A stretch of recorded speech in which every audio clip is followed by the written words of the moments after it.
السلام علیکم جی۔ پہلے ہم سنتے آئے ہیں کہ لا علمی جو ہے وہ کبھی کبھی نعمت ہوتی ہے اور علم جو ہے وہ بہت بڑی ذمہ داری ہوتی ہے۔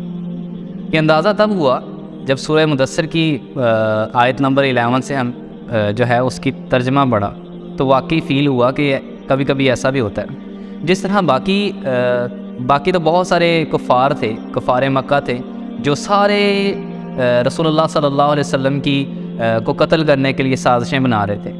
اس میں ایک اور بھی شخص تھا جو تمام عرب کے سرداروں میں بڑا دانائی کے لحاظ سے بڑا جانا جاتا تھا، ولید بن مغیرہ۔ وہ بھی ساتھ تھا اور جب سازشیں کر رہے تھے کہ کیا رسول اللہ صلی اللہ علیہ وسلم، کوئی کہتا تھا رسول اللہ صلی اللہ علیہ وسلم کو کہیں کہ جادوگر ہیں، جب وہ آئیں گے باقی سارے مکہ سے دور جو ہیں بسنے والے وہ کعبہ کی طرف آئیں گے تو ہم کہیں گے کہ جادوگر ہیں یہ، نعوذ باللہ۔ لیکن اس نے کیا کیا، وہ پہلے بہت ہی عقل مندی سے اس نے سوچا، پھر بعد میں اس کے دل ہی نے کہا، اندر ہی اندر کہا کہ نہیں، یہ نہیں، جادوگر تو وہ ہو نہیں سکتے۔ اسی طرح پھر کہ یہ اس کا کلام جھوٹا ہے، پھر کہے نہیں وہ اللہ کا ہی کلام ہوگا۔ سارا کچھ سوچ بچار کے بعد اس کے ہر جتنے بھی کفار نے تجویزیں دی، اس کے ذہن میں یہی آیا کہ نہیں یہ ہو ہی سکتا۔ لیکن اس نے کیا کیا کہ اس نے تیوری چڑھائی اور منہ چڑھا کے کہا ہاں ایسا ہی کہتے ہیں۔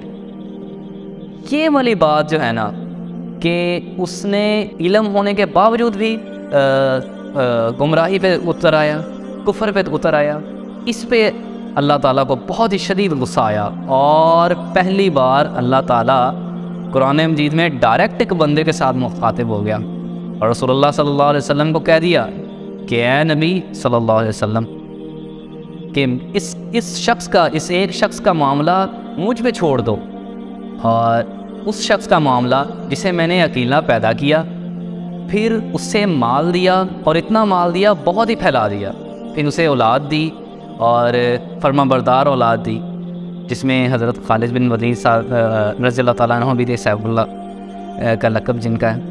اور اسی طرح پھر اسے وہ کچھ دیا، عطا کیا جو کسی کے پاس کم ہی ہوتا ہے، اور پھر بھی وہ ناشکری کی اس نے، اور اینڈ میں اس نے تیوری چڑھائی، منہ چڑھایا، اور میری علم ہونے کے باوجود بھی اس نے انکار کیا۔ میں اسے سقر میں ڈالوں گا، اور وہ سقر پتہ ہے کون سی ہے؟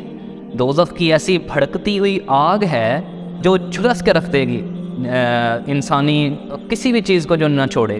یہ اتنا مطلب اللہ تعالیٰ کا جو غصہ ہے اس معاملے میں، اللہ تعالیٰ نے پہلی بار اتنا غصہ ایک ہی شخص پہ نکالا، اور سورہ مدثر کی 11 نمبر آیت سے لے کے 30 تک یعنی کہ 19 آیتیں اس ایک شخص پہ ہی نکال دی۔ کیوں؟ کیونکہ اس کے پاس عقل تھی، عقل کو اس نے انالیسس کیا، پھر بھی اس نے انکار کیا، تو اس کی یہ سزا۔ حالانکہ بہت سارے تھے اس تجویز میں، بہت سارے لوگ تھے، لیکن نہیں، اس نے ان کے جس پاس عقل تھی اس نے شعور کے ساتھ پورا انالائز کر کے بھی انکار کیا۔ اللہ تعالیٰ کو اس کے اوپر اتنا غصہ ہے۔ اللہ تعالیٰ ہمیں علم سیکھنے کی توفیق عطا فرمائے، اور جو علم سیکھا ہے نا اللہ اس پہ عمل کرنے کی توفیق عطا فرمائے۔